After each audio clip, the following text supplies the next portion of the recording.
Well, before we go there, let's talk about time frames so that you understand that we know as officials, health officials, we know the state that you're in. This is a slide done by Barrett Slinning. He's a veterinarian at the College of Veterinary Medicine, working in conjunction with our Biosecurity Committee. And what he's found is, and it becomes important, I'll walk up to the slide. What it shows you is that people, this is the production levels down here on the bottom, 16,000 to 23,000, okay, pounds of milk per cow per year, okay. Then you look at days. So you're looking at how much production you have over a time period of days. You'll find out if somebody says stop and you cannot move milk, your net profit for the year is sacrificed. If you're a 16,000 type producer, 5 days, you just lost a year's net profit. If you move on up and you're higher in your production, 18 or 19, that gives you about 2 weeks. So while officials are trying to figure out when can we release these restrictions and allow milk to move, time is clicking by and you're losing up to a year's net profit. If you say a month, folks, that's like 2 years. And I don't know anybody can stay in the industry. The question was asked in a meeting we had earlier, is that paid for? Production losses currently under the plan are not indemnified, which means they're not paid for. So how will you recoup that? Unless they change policy, to be honest, I think they'd have to, or we wouldn't have a milk industry if it affected a large part of it in the U.S. Unless they change policy, this gets to be dire consequences. And here's the piece to it.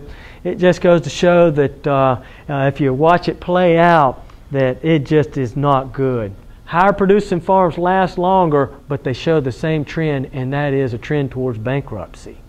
So keeping negative farms and get milk moving is critical to us to stay in this. So this brought you to the slide that you want to go to in the first place, and that is, okay, what I need to do. 3 things are critical. You are not an island as a farm. Even though you run your own farm and you know it, you don't have your own tankers and you don't process your own milk in a large part of your farm systems. You actually have to rely on other people, and so the industry is tied up such that the area must be negative. And folks, it's not only that your dairy industry has to be negative, or your farms in that area, so the dairy industry in that area, but also the beef industry, the swine industry, the goat industry, the sheep industry, and even feral animals, deer and pigs. It's a big challenge. That area is negative, your farm must stay negative. It only makes sense that the area only stay negative if you do. And then your farm must follow biosecurity guidelines, and that is that everyone knows that we've got a common biosecurity standard in place and that we're following it. We're going to get to it, but that's what's contained in this yellow document, and that's where we're headed, folks, is the procedures that you want to put in place when an event occurs or that we're threatened. A common biosecurity plan done throughout the state. Okay? Here's some of the exercises. I told you that the committee had actually done exercises, got all the way to the ground on it. This is at a dairy plant. Did one at a farm as well, and these give us common sense ideas, good information, and this is the industry doing this. This wasn't the Department of Agriculture. They were industry planned, industry funded. Okay, now we've talked a little bit about how in the world do we prove that farms are negative. All right, folks, right now, it goes off of a visual, i.e., I look at animals and I say, I don't see it. Trick is other states won't honor that in moving across state lines, products or animals. It's not good enough information. Okay? Disease is so contagious that by the time you look at it and see that it's negative, and by the time it moved to another state, it could break. What we really want to get into play and what we're working on for the future is, and this is here already, we can do a 2-hour test and give you some idea that you're dealing with foot and mouth disease. There are swab tests for swine and beef cattle that use this technology, and those are approved.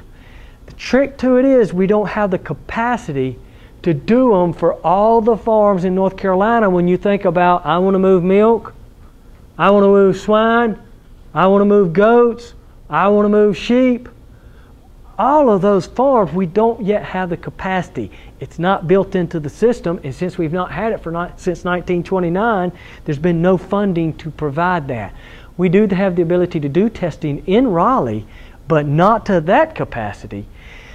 The really thing, the latest development that will be just the most wonderful thing to happen with regard to surveillance, finding out what's positive, what's negative, is this piece here, and that's milk samples for dairy. In the same way that you can take milk and test it for antibiotics, or you can test it for somatic cell counts, you can test it for foot and mouth. It's not yet been approved because it has to be done in a dairy getting ready to break with foot and mouth disease, and we don't have those in the U.S. And it's hard to get another country to let you come infect their farms with foot and mouth so you can do research in their country. So yeah, it's a hard piece. The research is available, it's there, it's ready to really be moved forward, but some funding and some issues like that have to be covered. Would we use it in an outbreak? I really believe, my personal opinion, that yes, we'd have to. I think we'd have to grab at some straws that we're not willing to grab at today upon event and put those in play. But I really like the technology. It'll test one positive cow in a bulk tank sample, a little bit of milk, test one cow positive, and it'll do it 2 to 3 days before she breaks with clinical signs. When you're doing that kind of surveillance versus me just looking at it, I start to feel better that we're going to pick this thing up and contain it. Until then, I'm a little leery of it myself. Okay? Visual just does not work to get ahead of a contagious virus such as foot and mouth. Okay, we keep talking about how virus can spread. Gang, I actually do a talk to 700 third graders. It comes up in September. Do it at Franklin County's Ag Awareness Day and do it on biosecurity. And they actually get it. Third graders. 700 of them. So I know we understand it. And it's how does virus get from point A to me, which would be point B? Well, there's all numbers of ways that can happen, and biosecurity is to recognize those ways and put blocks, stop points in between there so that it doesn't get to you. That's biosecurity. It's looking at each way it can come to you. Some people say, well, how in the world can you stop a goose? Well, I know some people would like to go hunting, and that would stop some of them, but we couldn't get them all. My best solution to that is to have a neighbor whose pond that the geese use in addition to yours, having a negative neighbor. You got 2 negative farms. There's no problem.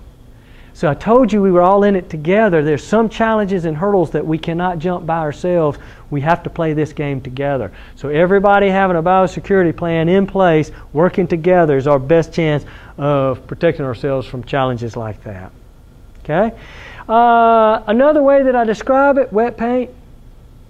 Let your 3-year-old come in there and help you paint your living room. Let your dog with the wagging tail come in there. Where's that paint going to end up? Everywhere. A good paint biosecurity plan would be to restrict access to your 3-year-old to that room till the paint dry.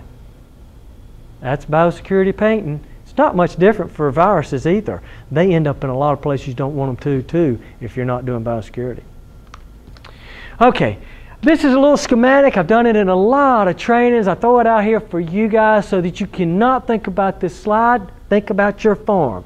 I want you to mentally get a picture of this as we go through it, of what your farm looks like, how it's laid out, how you work your vehicles that come off the farm and go to places like the supermarket, church, wherever else you go, how you work your own farm vehicles, the fact that the tanker comes and how often, the fact that you're supposed to have security there and hope you've got it, but there's other access to your farm, where you got your animals, and how you conduct your traffic, between your barn and your house. Okay?